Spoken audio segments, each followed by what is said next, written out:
Olá, meus queridos e minhas queridas! Sejam muito bem-vindos. Eu sou o Victor Zanelato, arte educador e roteirista de quadrinhos, e esse aqui é o Educa HQcast. Isso mesmo, um podcast que vai falar sobre educação, quadrinhos e ao mesmo tempo é um trava-língua, 3 coisas que eu amo. Bem, esse podcast aqui tem como principal objetivo entrevistar educadores, professores e agentes da cultura, e a gente tem um bate-papo bem legal sobre as formas que esses educadores e professores e agentes culturais utilizam de quadrinhos dentro da área da educação e da cultura. E eu não estou aqui sozinho, como é uma entrevista, apesar de eu não ser um jornalista, né, mas conheço bastante do assunto quadrinhos e educação. Eu estou com o queridíssimo amigo de longa data, Felipe Garcia. Se apresente, por favor, Felipe. Lisonjeado com as palavras. Não tão animado quanto o apresentador desse podcast, mas sempre ativo. Bom, eu, como o próprio Zanelato falou, eu me chamo Felipe Garcia, eu moro em Belém do Pará, né, dando logo a minha ficha técnica. Moro em Belém do Pará, eu trabalho com quadrinhos, eu sou quadrinista, faço parte do coletivo Açaí Pesado, que é um coletivo que a gente tem aqui na cidade, que está com um projeto no Catarse para lançar o seu 3º volume. Eu também trabalhei com arte e educação durante o período que eu fazia parte da graduação de arte visuais e tecnologia da imagem na Universidade da Amazônia, no qual eu me formei em 2020.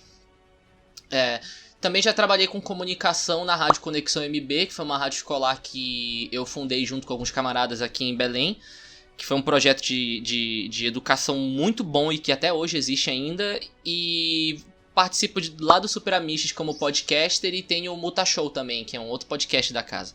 Show de bola aí, ó. Um comunicador, artista, manda bem pra caramba. Então, gente, vamos começar. Primeira pergunta. Felipe, açaí com leite condensado e granola ou açaí com leite condensado e banana? Qual que é a sua opinião sobre isso? Talvez um murro na sua cara seja mais satisfatório. Brincadeiras à parte, vamos começar, vamos lá. Bem, Felipe, quando você estudava, seja no ensino infantil, fundamental, ensino médio, você lembra de ter recebido alguma proposta dentro da escola de algo que envolvia história em quadrinho? Cara, sendo bem sincero, não. Tipo, quadrinhos em sala de aula a gente via quando tinha alguma coisa a ver com colagem, sabe? Vamos fazer um cartaz, alguma coisa do tipo. E, tipo, era uma revista como todas as outras, assim. Tipo, as revistas Ken, revista Contigo. Sim. Eram feitas pra picotar as ediçõezinhas da Turma da Mônica. Eu lembro de 2 quadrinhos que eu li na biblioteca da escola que eu estudei no ensino médio, né? Uma grande barata, que foi o Demolidor, o Homem Sem Medo, que tinha lá.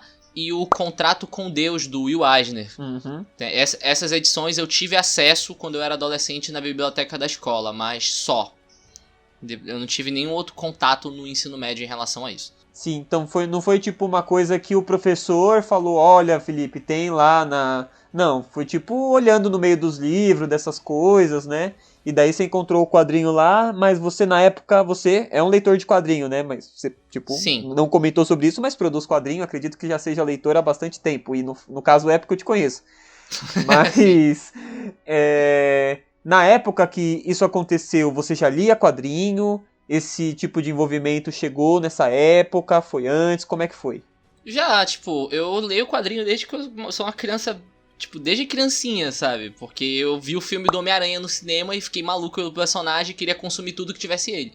Aí uma mídia puxa outra, um personagem puxa o outro, e nisso eu comecei a ler de tudo, né? Quando eu comecei a ter acesso à internet, comecei a baixar uns scans, né? Porque nem sempre eu tinha dinheiro pra comprar quadrinho, na verdade era raro quando eu tinha dinheiro. E nisso eu fui expandindo o meu leque de leitura, né? Tanto que, sei lá, quando eu comecei a pegar pra ler livros, eu comecei a sentir uma dificuldade absurda, porque quadrinho é uma mão na roda, né? Tipo, é o texto, é a imagem, é a narrativa fluida, né? Tipo, esse lance de descrição de cena por livro era um negócio que era muito complicado pra mim no começo. E, tipo, quando eu digo começo, é, tipo, sei lá, quando eu entrei na faculdade, sabe, pra leitura. Aham. Sim, sim. Porque o quadrinho ele traz essa coisa da imagem e da palavra e as coisas vão, tipo, se misturando e meio que torna, né, uma imagem clara na cabeça quando a gente tá lendo, enquanto no livro é diferente, né, porque a concepção da ideia e da imagem vem da palavra, né, não vem da junção da palavra e da imagem. Então realmente acaba sendo um pouco diferente. esse aqui é o ponto.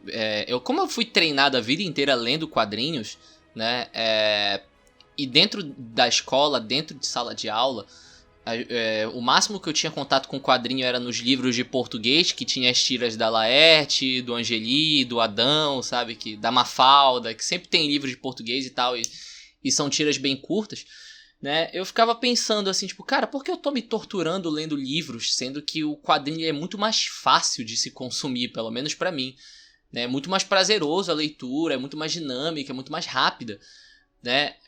Nesse tipo de situação a gente acaba, né, para as poucas pessoas que pensam e correm atrás disso, você acaba encontrando muita adaptação literária em quadrinhos, sabe? Eu tenho uma adaptação que é o Galvez, o Imperador do Acre, que é de um conto, eu acho, da década de 80. Eu tive acesso eu não teria acesso ao conto se eu não tivesse lido o quadrinho, sabe? Assim como, tipo, sei lá, Machado de Assis em quadrinhos, o Alienista, esse tipo de conteúdo tem. E, pelo menos durante muito tempo, foi incentivado pelo governo a esse tipo de produção. Eu acho ele super válido pra se aprender.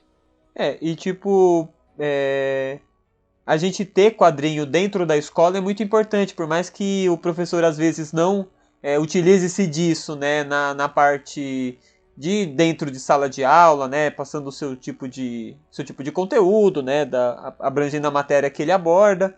Mas ter a leitura dentro da escola é muito importante, né? Você até trouxe que encontrou o quadrinho lá. E uma pergunta, antes da gente partir para o próximo tópico. Em São Paulo é muito comum, dentro de vestibular, dentro de prova, a gente encontrar a linguagem dos quadrinhos mais pensando na ideia da filosofia ou da criticidade, sabe? Tipo, uma tirinha mesmo da Laerte, como você falou, da Mafalda também é muito comum, né? E, tipo, a partir disso a gente discutia alguma coisa. Você lembra de ter isso? Porque a gente é de estado diferente, né? Eu sou de São Paulo, você é do Pará. Você lembra de alguma coisa que, pelo menos isso, tivesse quadrinhos? Eu lembro e não lembro, porque eu já vou explicar. É que por mais que nós sejamos estados diferentes, o nosso processo avaliativo para entrar numa universidade é o mesmo, porque é o Enem. No ano que eu fui fazer a universidade, foi o ano que extinguiram as provas da UFPA, da UEPA e afins, e só poderia entrar nessas universidades quem fizesse o Enem, né? Então foi a mesma coisa para todo mundo. Não tinha mais a fase 1, a fase 2, a fase 3, que antigamente você podia entrar pelo Enem e você podia entrar também por essas provas. Essas provas foram extintas. E nessas provas era que, tipo, o conteúdo literário era mais pesado, e, tipo, das leituras obrigatórias pro vestibular. Isso não existe mais hoje em dia, né? Só que eu lembro que no ano que eu fiz o Enem, além de ter as tiras habituais, uma das edições, uma das perguntas era acerca do contexto histórico através da capa do Capitão América número 1. Né? Eu lembro disso vívido na minha cabeça, porque tem 2 pontos. Quadrinho é uma leitura dinâmica, é proveitosa e é um entretenimento, é uma mídia de massa. Por que não ensinar com quadrinhos? E segundo, quadrinho, assim como qualquer outra coisa da indústria cultural, olha, eu tô falando indústria cultural 2 vezes, é porque esse tema tipo, muito importante. Né? Se ele se ele é um produto do meio, então ele é muito bom para você entender o contexto histórico de qualquer nação. Com certeza. Ou seja, mais um motivo para se usar o quadrinho como ferramenta de ensino. E ter visto o Capitão América na prova do Enem me deu esse estalo. Sim, sim. Inclusive, eu recentemente que a gente tá gravando esse podcast em um dia, né? Que é, no caso, na metade de maio. Mas quando sair já vão ter outros vídeos, né? Mas no YouTube, que vocês aqui podem estar ouvindo esse podcast no Spotify, mas eu também vou lançar ele no YouTube. Lá eu vou ter alguns vídeos onde eu vou falar sobre as possibilidades do ensino de diversas áreas do conhecimento dentro da área de história. E um dos quadrinhos que eu abordo no estudo de história é o Maus, né? Que fala bastante de memória e fala bastante dessa questão que você trouxe, né? De uma questão histórica, enfim. Então eu lembrei disso, né? E que isso pode ser utilizado dentro de sala de aula. E eu acho que agora a gente pode partir para uma próxima pergunta. Não sei que você queira complementar alguma coisa. Não, pode seguir. Beleza, então você teve, né, nesse momento de estudo e na prova do Enem ter encontrado a capa do Capitão América. E fora disso, depois já dentro, atuando na área da educação, como é que foi a sua primeira experiência com quadrinhos? Bom, na área da educação, Isso, trabalhando, atuando como professor, educador, arte educador, né? Como você falou, que fez mediação. Como é que foi? pois é, a primeira experiência de alunos em contato com quadrinho que eu fiz parte foi quando teve a Mostra Unama de Artes Visuais, que é uma exposição artística que tem com processo seletivo e tal, que tem na universidade que eu fui formado, né? No tempo eu estava na graduação, eu me inscrevi e acabei passando com um trabalho em conjunto que eu tive com duas pessoas, que foi o Diogo Lobo e a Ângela Moda, né? Sobre um quadrinho que eu fiz sobre, sei lá, eu tava chateado com o quanto a cidade tava perigosa. Eu fiz um quadrinho de 4 páginas que eu acho que o Vitor até viu no Facebook, né, que eu postei um tempo depois. Pois é, eu fiz o roteiro, a arte final desse quadrinho, o Diogo fez o desenho, a Ângela fez a edição e o letramento, né, e a gente acabou passando nessa mostra. Então, tipo, os 4 painéis em tamanho A3 impressos e expostos na parede. E as escolas iam visitar e tudo mais, e o pessoal da exposição falou que estava tendo um feedback muito positivo acerca daquela obra, né, daquele quadrinho, que os alunos reagiam muito bem, né. Beleza, isso foi em 2016. Em 2017, eu acabei virando bolsista do PIBID, né, que era o Plano de Iniciação à Docência. Eu trabalhei do PIBID durante um ano. Era para eu ter ficado no PIBID em 2018.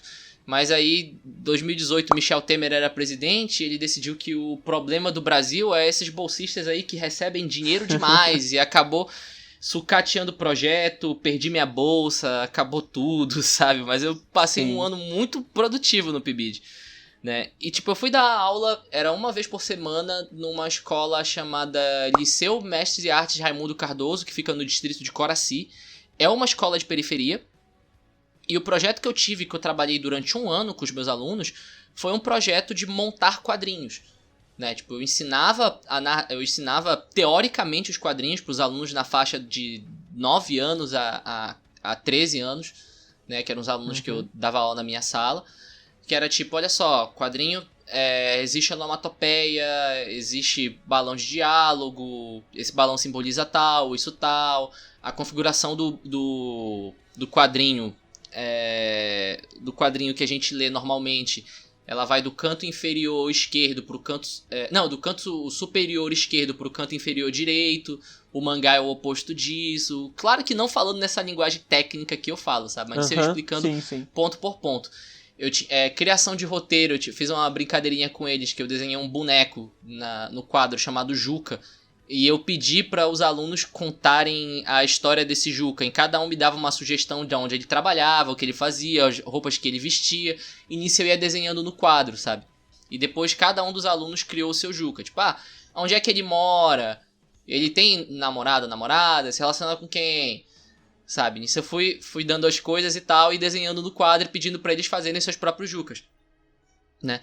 Aí depois disso eu passei por uma atividade de que eu queria que eles ilustrassem uma história. Eles criaram uma história e ilustraram essa história com imagens, não sendo quadrinho ainda, né? E por último, a produção de história em quadrinho, né? Tipo, eles me contarem as histórias de como são como foram as férias deles e tudo mais com o quadrinho. E eu fiquei muito impressionado com muitas coisas de produção deles, assim, que eu tenho até hoje documentado, né? Em quesitos de narrativa, sabe? Tipo, teve alunos que trabalharam muito com silêncio, tipo, do bonequinho andando de um quadro pro outro e andando vários quadros, assim, vários cenários diferentes. Tu vê do cenário indo pra trás, assim, lentamente, sabe? Tipo, uma casa no meio do caminho pra dar a sensação de movimento. E de tempo também, né? Sim, aí nisso eu fui descobrindo quais são as preferências dos alunos, o que eles gostavam, o que eles não gostavam. Porque, né, novamente, produto do meio. Né? Tipo, a indústria cultural interfere muito com as coisas que a gente acaba tendo de gostos, de preferências e afins, né? Tipo, eu não preciso perguntar pra eles coisas, tipo, pra saber no final das contas, né? Pelo menos com essa atividade foi assim. Teve coisas que eu descobri dos alunos que eu não precisei perguntar e que não faziam parte da temática central da atividade, que eu acabei descobrindo, né? Porque, novamente, tipo, vamos pegar um exemplo. O meu projeto agora já tô adiantando demais, mas eu tenho que adiantar porque o que eu trabalhei em 2017 no PIBID foi o que eu usei de base para minha pesquisa de quadrinhos do meu TCC em 2019. Sim. Antes só de você continuar, então, com essa parte, só uma pergunta, né? Porque às vezes a pessoa que está ouvindo não sabe bem o que é o PIBID, né? Que é um projeto de iniciação à docência. No caso, esse seu processo você estava com algum professor, uma professora dentro de sala de aula? Você fazia sozinho? Como é que funcionava, assim? Não, eu estava com uma professora dentro da sala de aula, mas ela me dava total liberdade para agir com os alunos e criar o meu próprio projeto. Ah, Né? legal, legal. Sim, isso era muito bom. A professora Thay, ela é muito gente boa. E ela é da área de artes também, né? Sim, ela é da área de arte. Né? Aí tá, aí eu fiz todo esse material, documentei tudo. Aí nisso eu fui pegando tudo que eu tinha de questionamentos acerca de quadrinho desde que eu era criança, né? Tipo, desde sempre a gente escuta comentários acerca, tipo, quadrinho não é cultura, ou gente marginalizando os quadrinhos e tudo mais. Aí teve um momento que você para e pensa, tipo, cara, isso veio de algum lugar. Isso não é de graça. Sabe, eu tenho que ir atrás na minha pesquisa pra saber de onde é que isso vem, porque eu já fui muito prejudicado com isso, sabe? Sim. Tipo, de adultos ou de qualquer outra pessoa que, tipo, sei lá, tem que pelo menos se acha ou se considera um pouco mais inteligente que a minha pessoa, de querer taxar, tipo, sei lá, qualquer falha de caráter minha ou de aprendizado, sabe? Ou cognitiva acerca com o fato de que o meu hobby é ler quadrinhos, sabe? Todo mundo que leu quadrinho em algum momento já passou por isso. Olha, eu Salvo sinto aí um raras cheirinho exceções. de marcartismo, hein? Não sei porquê. Lembrei desse pequeno momento histórico aí, da década de 50, se eu não me engano. Não sei, hein? Vamos ver aí onde você chegou na sua pesquisa. Já vou chegar lá. Aí, aí tipo, aí beleza, eu tenho que correr atrás disso, né? Aí, nisso, o meu TCC era todo um vasculhamento acerca de quadrinhos e questão da ideologia, análise do discurso, sabe? E a gente acaba descobrindo muita coisa, porque a gente tem muito exemplo clássico das coisas que aconteceram no quadrinho americano, né? Porque da feita que o quadrinho chegou nos Estados Unidos, a Europa deixa de ser a maior produtora de quadrinhos pra dar lugar aos Estados Unidos, né? E tipo, os Estados Unidos eles têm uma produção maior de quadrinhos porque, né, aí vira a indústria cultural valendo, assim, no qual tem gráficas e gráficas, a impressão é mais barata, tipo... Sabe aqueles álbuns europeus hiper caros que a gente tem hoje em dia? Aham. Digamos que na Europa, o quadrinho deles é tipo isso mesmo, sabe? Sim, Tipo, eles sim. eram em álbuns bonitos, a impressão era melhor, sabe? Tipo, já o quadrinho americano era um negócio descartável.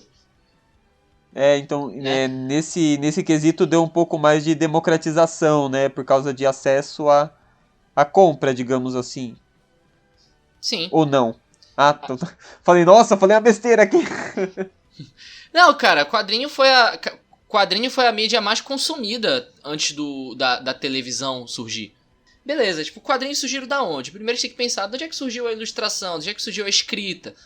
Aí como elas começaram a caminhar uma outra, tipo, livro ilustrado, muralismo, né? Na Grécia Antiga a galera contava as histórias, né? No tempo da Idade Média, eram os vitrais das igrejas que contavam uma narrativa, né? Aí, beleza, aonde isso acaba chegando no quadrinho como o produto que a gente conhece, né? Tipo, já ouviu falar no Yellow Kid, né, Gariba? Yellow Kid? Cara, tem que dar uma pesquisadinha aqui. Mas o nome não me é estranho. Explica pra todo mundo que não conhece.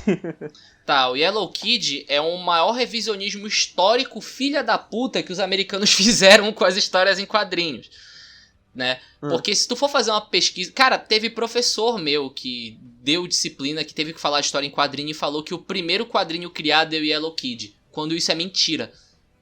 Yellow Kid é bem depois. Tô vendo que é do final do 19, né? 1896 aqui. Pois é, o primeiro quadrinho eu tenho ele em mãos aqui. Ele saiu na SESI SP Editora, né? Que é o Monsieur Vier Bois, de um cara chamado Rodolphe Toffler. Esse cara foi o primeiro cara que juntou texto e imagem com narrativa pra ser considerado quadrinho. Foi ele. Sim. Esse aí eu conheço por conta do livro do Scott McCloud, que ele aborda sobre esse cara. Que ele Pois fala é, bastante, né, sobre essa ligação entre a imagem e a palavra e buscando definir, através disso, né, o que pode ser considerado quadrinho. O problema é que quando você vai pesquisar, tipo, história em quadrinho, pelo menos as pesquisas superficiais dizem que o primeiro quadrinho é o Yellow Kid. Quando na verdade não é isso, é um revisionismo americano, né? Porque, obviamente, eles sempre querem ser os primeiros em tudo. Eles inventaram avião, inventaram não sei o que, né? Porque eles inventam tudo, não sai mais nada do restante do mundo que não seja lá. Pois é, né? Aí, tipo, teve esse quadrinho, e o Yellow Kid, ele foi inovador, mas foi por outro quesito. O Yellow Kid foi o primeiro quadrinho a ter balão de fala. Uhum. Ele é revolucionário por esse ponto, não por ser o primeiro, mas ele tem a sua importância. Né? Aí, tipo, tinha os quadrinhos em revista, tinha os quadrinhos em jornal, a produção era bem tensa, né? E em algum momento, todo mundo ocidental e oriental prestou atenção que, ei, olha só, a gente espalha a ideologia indiretamente com os quadrinhos, porque a gente meio que não tem muita noção, mas eu acho que a gente pode fazer isso diretamente, né? E a gente teve a Segunda Guerra Mundial pra escancarar isso na nossa cara. Sim, sim. Né? Tipo, vou dar um exemplo. Eu tô com um livro aqui que ele é muito bom. Eu usei ele no meu TCC. Ele é um pouco... Pô, ele é da década de 70, sabe? Então ele é desatualizado. O nome dele é Literatura da Imagem. Ele é da Biblioteca Salvati de Grandes Temas. Sim, ele é uma coleção Salvati da década de 70. Né? E ele explica muitas coisas legais. Eu tô pegando esse livro porque eu não tô com o meu TCC em mãos. Porque o TCC deveria ter o resumo disso. Né? Mas tipo, cara, se nós somos produtos do meio... obviamente toda a nossa carga cultural, todo o nosso bombardeamento de informações, tipo, sei lá, a gente inevitavelmente vai usar isso em histórias em quadrinhos, ou em qualquer produção artística que a gente fizer. Tipo, Vitor, você é um cara que mora em São Paulo, certo? Certo. Você é nascido dos anos 90, né? Isso. Pois é. Você é de São Paulo, dos anos 90, provavelmente sua infância foi... anos 2000 e tal, você teve todo um bombardeamento cultural que uma geração inteira teve junto com você no seu contexto, certo? Certo, Harry Potter e afins. Pois é, inevitavelmente, quando tu for fazer algum quadrinho, alguma coisa do tipo, isso vai estar. Querendo ou não, não dá pra evitar esse tipo de coisa, não dá pra simplesmente você descartar a sua vivência e fazer... Sabe? Tipo, vou dar um exemplo. O Monsieur Vierbois aqui, do Rodolphe Toffler, né? Cara, esse quadrinho, ele é fabuloso, porque ele foi basicamente feito pra sacanear o romantismo, né? Que, tipo, mostra o cara perseguindo uma mulher, que é o amor da vida dele, que raramente ela é mostrada, ela não tem sentimentos, ela não tem emoção, ela é só um objeto vazio.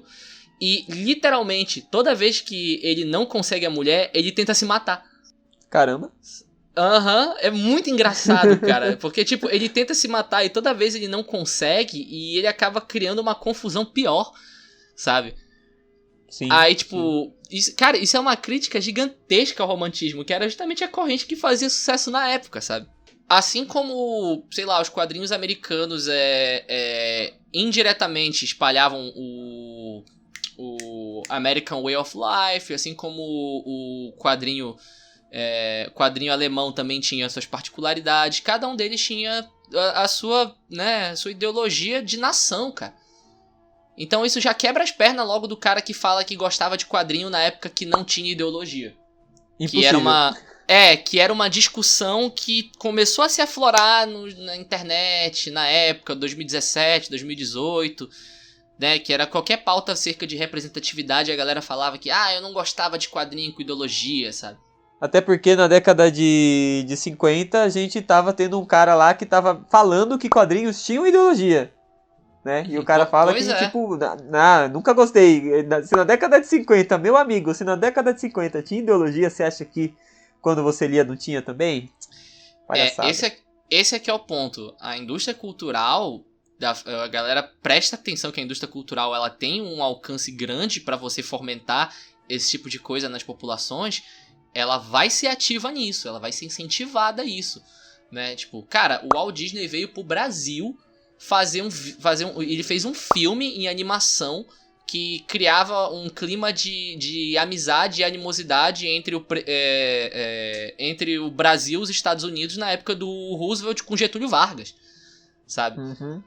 pra conseguir esforços de guerra na Segunda Guerra Mundial pro fascista do Getúlio não ser mais fascista e se unir com os alemães, sabe? E tem uma pergunta pra você. Hum, Você trouxe da questão da experiência, né, da vivência que a pessoa carrega e ela acaba colocando isso na sua produção cultural, né? Eu acho que isso acaba sendo impossível de não acontecer. E você também trouxe uma questão da criança, e eu lembrei agora que quando eu era criança, né, uma das produções que não era bem quadrinho, mas era uma mistura de livro infantil, né, que é aquele livro cheio de imagens onde tem o texto embaixo. Com sim. quadrinho porque eu coloquei balão e tal, e eu tava falando nesse quadrinho, inclusive eu tenho ele aqui. Vou ver se eu tiro uma foto dele e coloco pra quem estiver vendo no YouTube. Eu falava sobre umas férias que não, era sobre o meu aniversário, uma festa de aniversário que eu tive. Que inclusive tenho memórias da minha mãe falando que naquele dia eu falava: mãe, esse é o melhor dia da minha vida, não sei o quê, porque aparentemente isso na minha infância me marcou bastante. E eu levei Onde? isso levei isso na produção dos meus quadrinhos. Aí a minha pergunta você utilizou desse conceito, né, de pegar a vivência, de pegar essas experiências que os jovens, as crianças, elas passam cotidianamente para a criação das HQs dela? E daí você, no seu TCC, trouxe essas questões do Capitão América, do Yellow Kid e dessas outras coisas que nós estamos conversando? Sim, exatamente. Foi exatamente isso que eu fiz. Você matou a pau. Tipo, olha só, presta atenção o quanto nós desde criança não somos isolados, né, de ideologia ou coisa do tipo. Eu acabei de achar no livro do Literatura da Imagem algo que eu usei no meu TCC. Já ouviu falar no personagem chamado Juan Centella? Não. Tá, ele antes era Dick Fulmini, que depois virou Juan Centella. Qual foi o contexto? Flash Gordon era um gibi que vendia muito, mas muito mesmo, na Alemanha, na Europa e afins.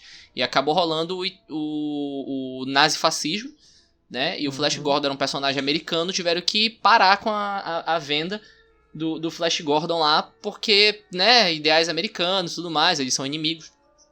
Só Sim. que, poxa, esse gibi vende, né? Aí eles criaram esse Dick Fulmini, que na Espanha virou João Centella, que é basicamente o Flash Gordon nazista. É a mesma coisa, só que propagando os ideais nazi-fascistas. A mesmíssima coisa. O personagem se parece visualmente, né? E, tipo, os vilões, toda a caricatura que você possa imaginar, de judeus, negros, saca? Uhum. Negócio que se tu for ler hoje em dia, tu fala, putz, que absurdo. Ao mesmo tempo que tava rolando no Japão um negócio chamado As Aventuras de Dankichi, né? Que era um menino, uma criança japonesa, que ele tava num navio, esse navio acabou naufragando e ele acabou parando numa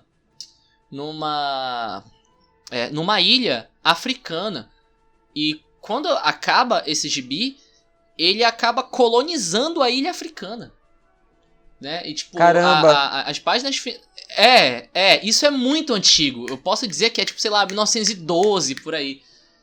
Que tipo, é uma porrada de desenho blackface, assim, a criança, tipo, andando com uma coroinha de rei e eles com a bandeira do Japão balançando, sabe? Tipo, isso é ideal colonialista total, imperialista.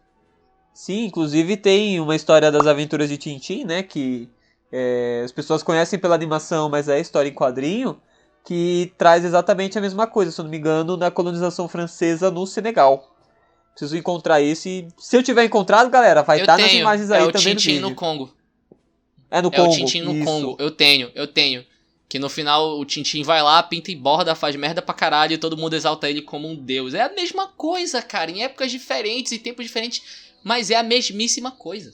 Sim, sim. Saca? É tipo, uma criança que pega ler isso, ela vai o quê? Ela vai absorver esse tipo de coisa, até porque não é só reforçada naquele quadrinho específico. É uma nação toda que naquele período era adepta desse tipo de pensamento, né? Então não tem como fugir da ideologia dos quadrinhos, né? Aí, tipo, se for pensar no quadrinho enquanto ferramenta de educação, né? Tipo, a gente pode pensar nas iniciativas que o quadrinho teve de adaptação de obras literárias, né? Você ouviu falar numa revista chamada Edição Maravilhosa? Não. A Edição Maravilhosa era uma adaptação da Classic Illustrated, que era a revista americana que adaptava os contos e os livros em versão quadrinho, né? O dono da Ebal, na época, na década de 40, 50, adaptou, ele trouxe essas de fora, adaptando, e começou a fazer suas próprias versões. A primeira edição com um conto nacional foi a edição O Guarani, quando eles adaptaram o Guarani em quadrinhos, isso na década de 50. Tô vendo a imagem aqui, que é, dele segurando uma mulher branca com vestido branco também. Esse quadrinho, quer dizer, essa iniciativa foi o dono da Ebal pensando no quadrinho como ferramenta de educação. Esse tipo de discussão tem desde sempre também, né? Só que o quadrinho, ele é marginalizado, ele é vinalizado por questões de que, né, indústria cultural e Frederick Wertham, né? Tipo, o Frederick Wertham, ele foi um impacto tão grande que aqui no Brasil teve um código de censura igual o Comic Code Authority, o mesmo código, sabe? Só que adaptado para os valores nacionais, né? Aí, bom, quem não conhece o Frederick Wertham, né? O Frederick Wertham, ele foi um psiquiatra, eu acho que alemão, que se naturalizou nos Estados Unidos, e que ele tinha toda uma pesquisa para dizer o quanto o quadrinho ele era nocivo para a educação das pessoas através de dados que ele colheu de sessões terapêuticas que ele fazia com os pacientes infantis dele, porque o grande boom da época era a delinquência juvenil, né? O que a sociedade americana mais era preocupada, era bastante conservadora e tudo mais. Só que, cara, uma coisa é que o Frederick fez, outra coisa é como a sociedade reagiu, né? Porque, tipo, o quadrinho, até hoje, ele sofre certas... Ele é jogado pra marginalidade por algumas pessoas, inclusive do meio acadêmico, que nem o Frederick imaginou que esse tipo de coisa ia acontecer. Tipo, cara, olha só. Pega uma mídia que também surgiu parecida com os quadrinhos, o cinema. Teve a caça dos comunistas nos anos 50, nos anos 40, 50, em Hollywood, né? Beleza, isso aconteceu. Alguma alma viva naquela época virou e falou: cinema é coisa de comunista? Não. Exatamente, né? Tipo, aconteceu toda essa perseguição, mas eles não vilanizaram a mídia. Com quadrinho isso não aconteceu, né? Chegou num ponto que quadrinho não presta, quadrinho emburrece as pessoas, ponto. É que eu tenho a percepção que as pessoas olham o quadrinho não como uma linguagem artística separada, sabe? Parece que tipo, o quadrinho é como se fosse um passo antes de você dar o passo para a literatura. E isso é totalmente equivocado, né? Pensando principalmente nessa questão do que a gente comentou sobre o diálogo que a gente vai utilizar da imagem e da palavra, né? E de quantas milhares e milhares de oportunidades que a gente tem, né? De se fazer com isso. Então eu acho que a marginalização vem por causa disso, porque tipo, você lê quadrinho, mas você não lê livro, entende? Porque é como se você tivesse um passo atrás, né? Nessa coisa meio de competição, de atraso, né? Daqueles que estão mais na frente. Então eu acho que envolve bastante isso. Exatamente. Aí, tipo, de todo esse monólogo que eu dei, né? O que a gente pode resumir é que americano não inventou quadrinho, né? Eles podem ter aperfeiçoado a distribuição e algumas técnicas, mas não criou quadrinho. Ideologia sempre teve aí, não só no quadrinho, mas em absolutamente tudo. Você não tem como escapar desse tipo de coisa. Quadrinho pode ser utilizado na educação e na arte-educação, e isso é uma discussão antiguíssima. Não é um negócio que agora aconteceu, mas tipo, começou a se popularizar mais porque alguns intelectuais europeus, a partir da década de 70, resolveram deixar de vilanizar os quadrinhos, de olhar pra essa mídia com um pouco mais de carinho, e eu posso dizer que a pop art ajudou muito, né? Porque o movimento da pop art usava muito a estética dos quadrinhos e continuava validando ele um pouco como status de arte, né? Que era outra coisa, quadrinho não é arte, né? Quadrinho não é educação, quadrinho não é arte, essa galera... Quadrinho era, tipo, como diz o Boris Casoy falando de Gari, né? Era o mais baixo grau da escala humana. Aí, tipo... Caraca! Pois é, acerca do meu TCC, a primeira atividade que eu fiz com os meus alunos depois a atividade que eu fiz de apresentação, né? Que eu fiz foi o seguinte. Eu queria que eles se desenhassem, né, numa folha de papel, botassem o nome deles completo e dissessem o que eles gostavam, o que eles não gostavam e tudo mais, o que eles gostavam de fazer. E um negócio que eu achei muito interessante é que muitas das meninas se desenhavam com vestido de princesa. Sim. Só que, não, tipo, elas não conversavam entre si enquanto desenhavam. Todas elas tinham essa ideia fixa na cabeça. Não era um vestido de princesa diferente uma das outras. Era tipo vestidos de princesa padronizados, muito parecidos com os vestidos das princesas Disney. Ah lá, o Walt Disney de novo voltando, olha só. Será que é coincidência? Não acredito.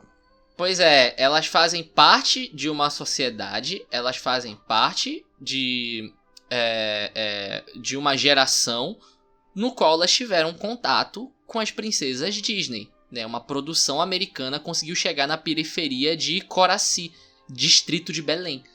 Né? Ao mesmo tempo que os meninos, quando eles se desenhavam, só teve um garoto que se desenhou com roupa de super-herói.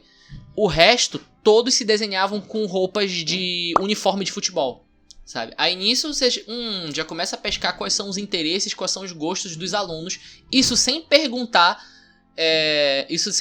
diretamente, apenas visualmente. Porque eu não pedi pra eles desenharem roupas específicas, isso foi iniciativa deles, sabe?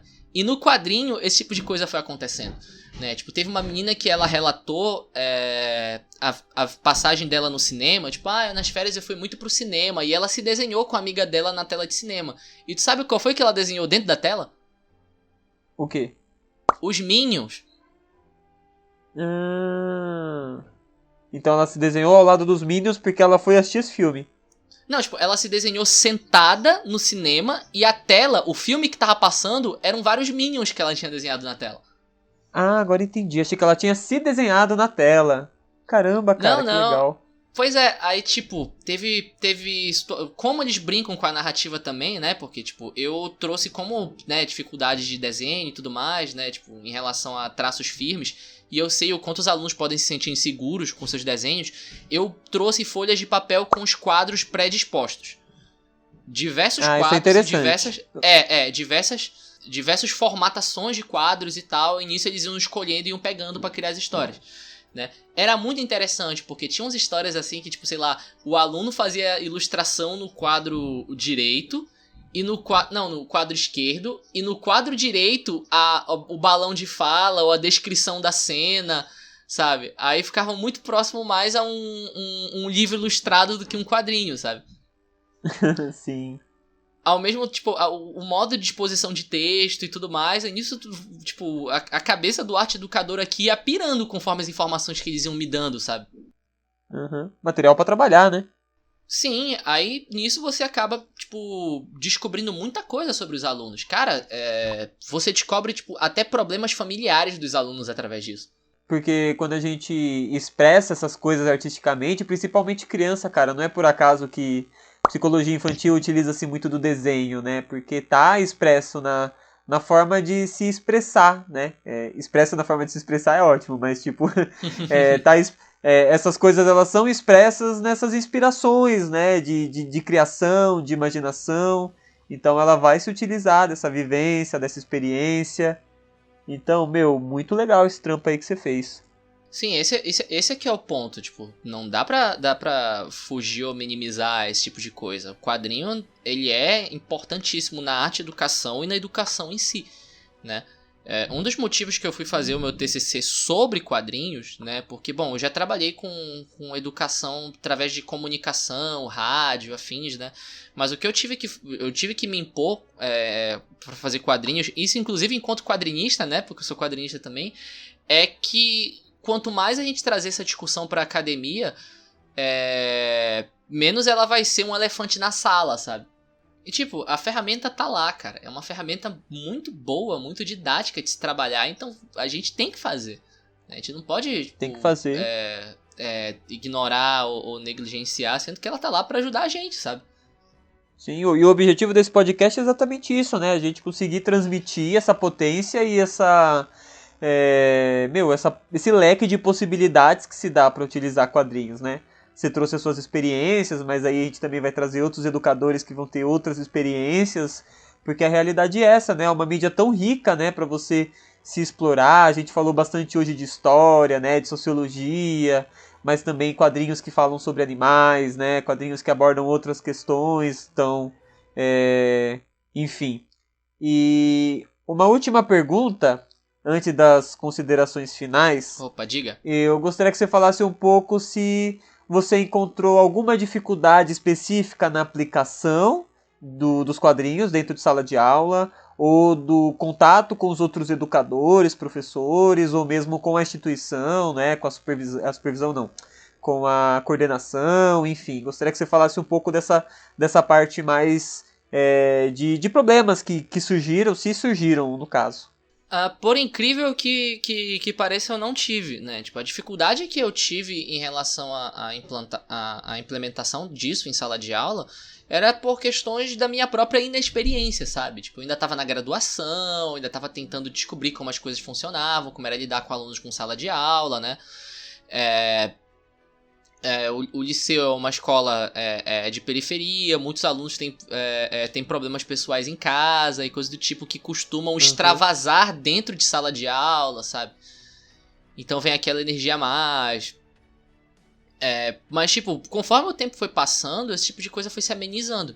Em relação à instituição e tudo mais, eu nunca fui censurado. Pelo contrário, eu era muito bem incentivado a trabalhar com quadrinhos.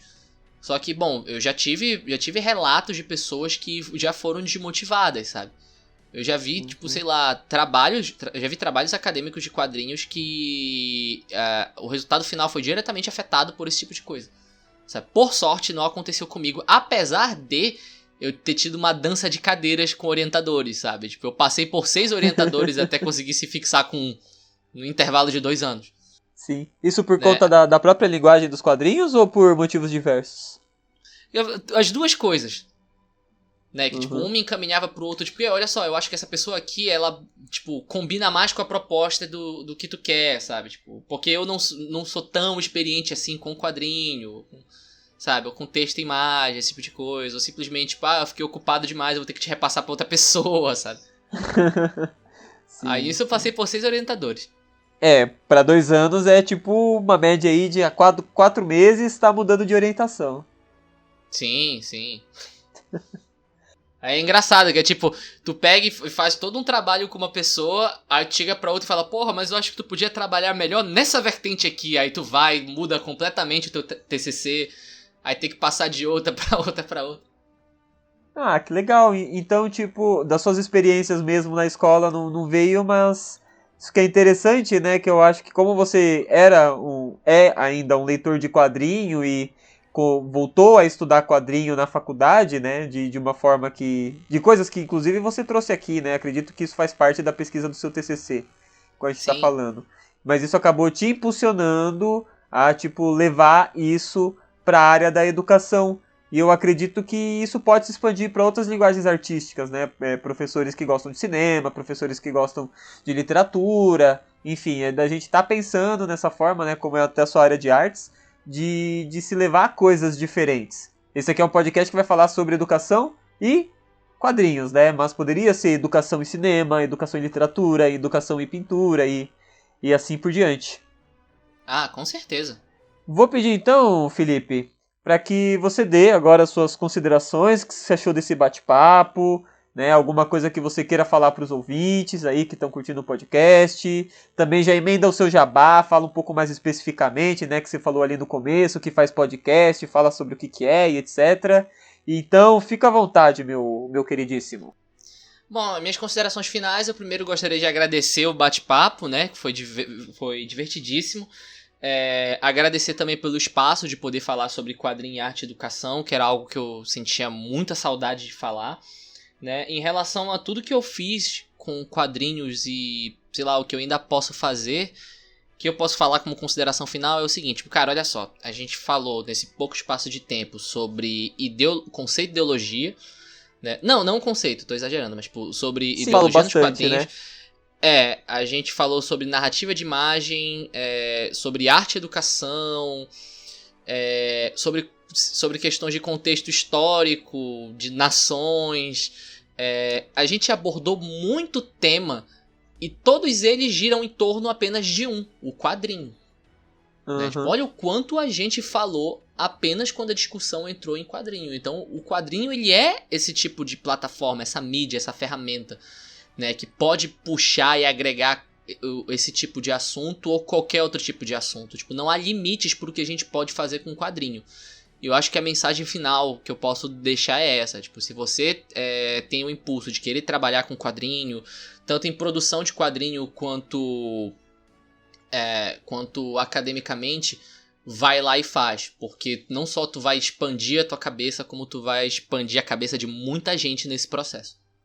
Em relação a jabás, né? Bom, eu faço parte do coletivo Açaí Pesado. Pesquisem lá no Catarse, Açaí Pesado volume 3, que a gente tá com o Catarse para lançar um terceiro volume, no qual eu tô roteirizando uma história, né? Que é o Distopia Neocabana, é o nome do volume.